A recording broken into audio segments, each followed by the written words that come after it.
하나님 나라 복음을 살아가는 매일의 동행. 오늘 말씀은 예레미야 14장 13절부터 22절의 말씀입니다.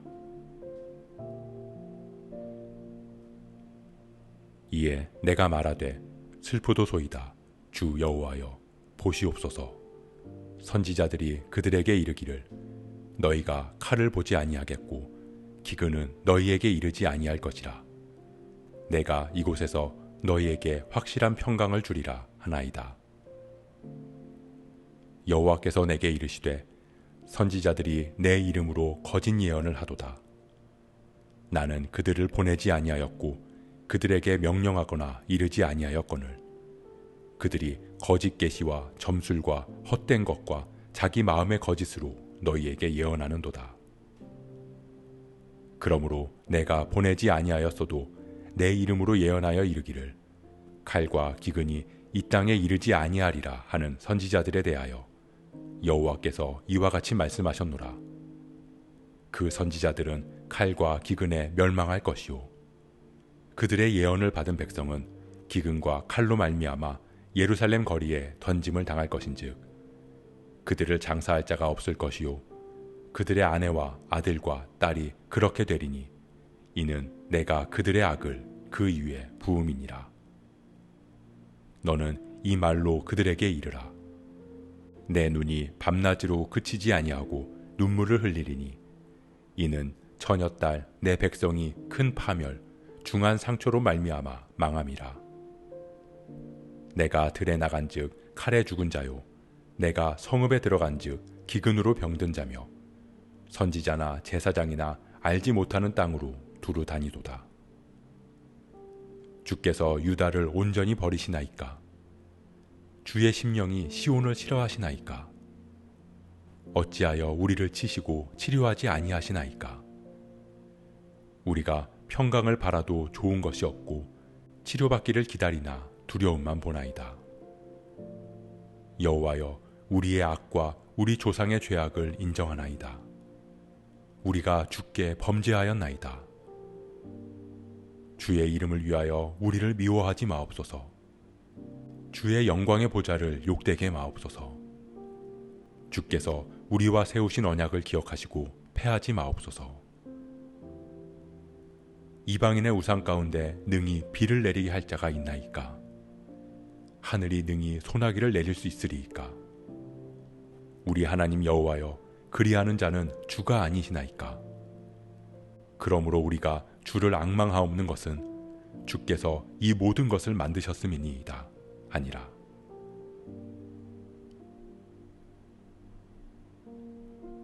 이스라엘을 향한 심판.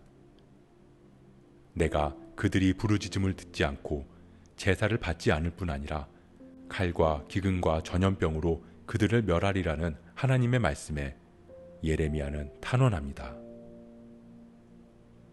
하나님께로 돌이키라는 그 메시지를 전하지 않은 선지자들. 그들은 지금도 칼과 기근이 이르지 않을 것이니 평강할 것이라고 예언합니다.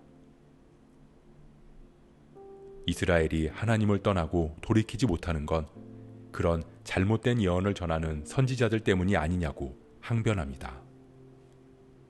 즉, 심판의 대상이 백성이 아니라 선지자들이라는 것입니다. 이에 하나님께서는 그들은 내가 보내지 않은 거짓 선지자들이라고 말씀하십니다. 그리고 그들이 전하지 않은 칼과 기근에 멸망하게 될 것이라고 경고하십니다. 또한 잘못된 메시지를 들은 이스라엘 백성에 대해서 역시 하나님께서는 동일하게 기근과 칼로 말미암아 망할 것이고 그 자녀 세대까지 그렇게 될 것이라고 말씀하십니다. 왜냐하면 거짓 선지자들이 전한 메시지를 분별하지 못했고 오히려 그 거짓된 이야기를 즐거워하며 들었기 때문입니다. 즉, 백성들이 원하는 이야기를 거짓 선지자들이 전하고 백성들은 자기들이 바라고 원하는 대로 살아가고 싶기에 거짓 선지자들의 말을 믿고 싶어서 믿었다는 것입니다. 오늘 이스라엘의 모습을 통해 우리의 모습을 돌아봅니다. 지금도 하나님의 말씀이 하나님의 이름으로 수많은 곳에서 전해지고 있습니다. 하지만 우리는 우리가 원하는 소리, 듣고 싶은 이야기만을 찾아 듣습니다. 우리의 귀를 자극하거나 불편하게 하는 메시지에는 귀를 닫습니다.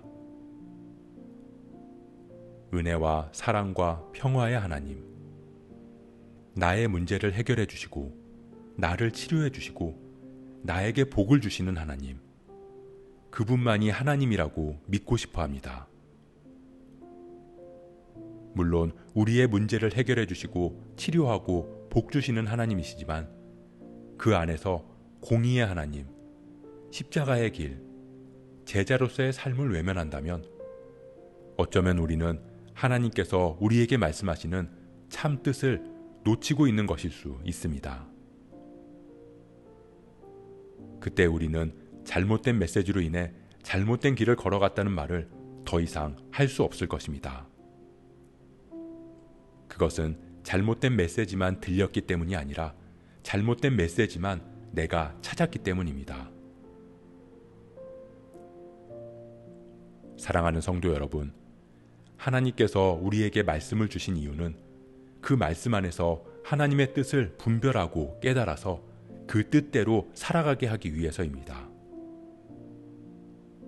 우리는 우리에게 주어진 말씀을 통해 우리가 스스로 하나님을 만나고 하나님의 뜻을 구해야 합니다.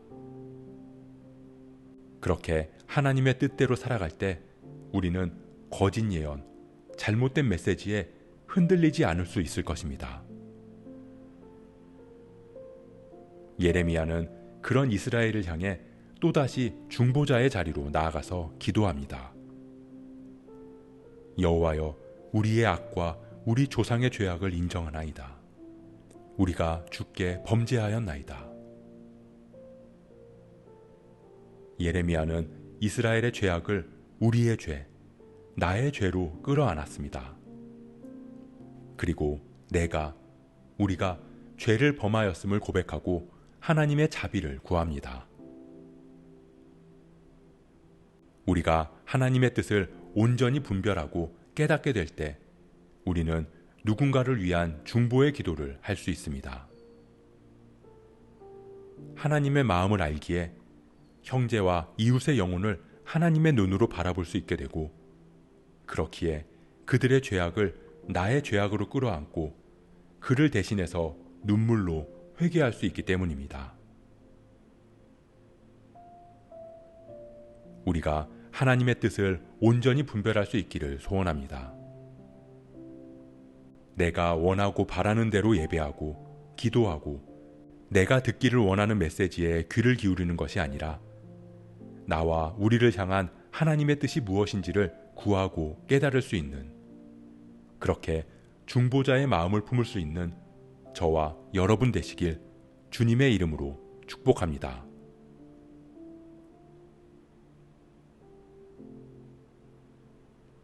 오늘 말씀 묵상하면서 기도함으로 마음에 새기겠습니다. 이스라엘 백성들에게 하나님의 메시지를 바르게 전하지 않은 선지자들은 칼과 기근으로 심판당할 것입니다. 그리고 그들의 메시지를 듣고 돌이키지 않았던 백성들 역시 기근과 칼로 멸망할 것이라고 말씀하십니다. 우리가 우리를 향한 하나님의 메시지, 하나님의 음성에 귀를 기울이기를 소원합니다. 우리에게 하시는 하나님의 말씀이 무엇인지를 분별하고 깨달음으로 그 말씀을 따라 하나님 원하시는 삶을 살아가는 우리가 되게 하옵소서. 그렇게 주님의 마음을 품을 수 있는 우리가 되게 하옵소서. 이 모든 말씀 우리의 중보자 되시는 예수 그리스도의 이름으로 기도합니다.